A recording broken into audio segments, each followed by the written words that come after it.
partie des meilleurs pouliches de 4 ans chez les pur sang arabes. Ouais, troisième de groupe 1 chez les pouliches l'année dernière dans l'Arabian Trophy, évidemment, des pouliches. Départ imminent.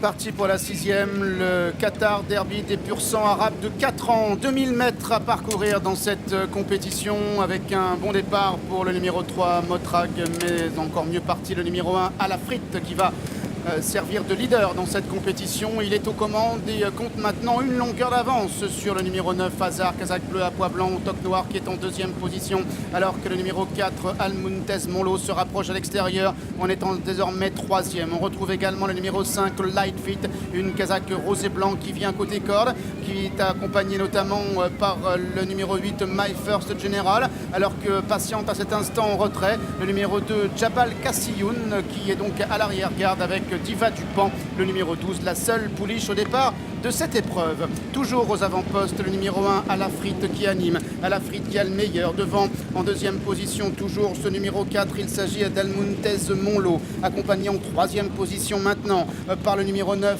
Hazard, avec en 4e position, venant un peu plus loin, le numéro 8, My First General, qui est pratiquement au contact des 4 premiers. On retrouve les concurrents qui sont maintenant dans le dernier tournant, toujours sous l'impulsion de ce numéro 1, Alafrit qui a l'avantage que ça, Christophe Jaune, avec toujours bien placé dans son dos le numéro 4, Al-Muntez Monlo, avec Jean-Bernard Ekem, alors que le numéro 9, Hazard, qui est monté par Pierre Charles Boudot en remplacement de Christophe Soumillon, est en 3e position. Il vient notamment avec le numéro 8, My First General, qui est là, avec le numéro 5, Lightfit également, ou le numéro 6, Nafis, le grand favori, qui se rapproche, semble-t-il, avec beaucoup de ressources à l'extérieur. Il est monté par Olivier Pellier, le numéro 2, Jabal Kassioun également, et c'est maintenant de se rapprocher. Al-Muntez Monlo qui est toujours aux avant-postes, mais maintenant l'on vient de plus en plus dangereux à son extérieur avec le numéro 10, Bandar qui est lancé, Hazard qui réagit maintenant à son extérieur, Nafis également, le numéro 9 qui tente de revenir, Bandar qui lutte toujours avec Nafis à l'extérieur, et puis le numéro 9,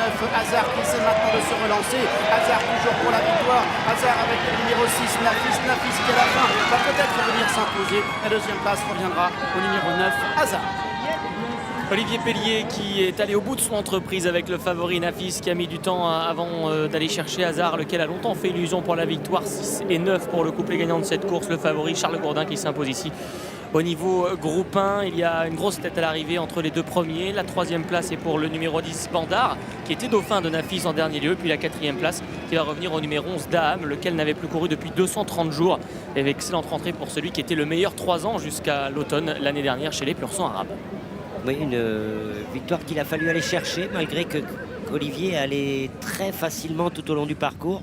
Malheureusement pour lui, il s'est retrouvé derrière un cheval qui a reculé subitement. C'est à ce moment-là que Pierre-Charles Boulot a joué son va-tout et puis a lancé son cheval dans la course. Donc ça a été plus compliqué que prévu pour Olivier. Et il est au canter là quand on le revoit. Ouais, mais je pense que s'il avait connu le cheval, il aurait gagné beaucoup plus facilement. En partant plus tôt.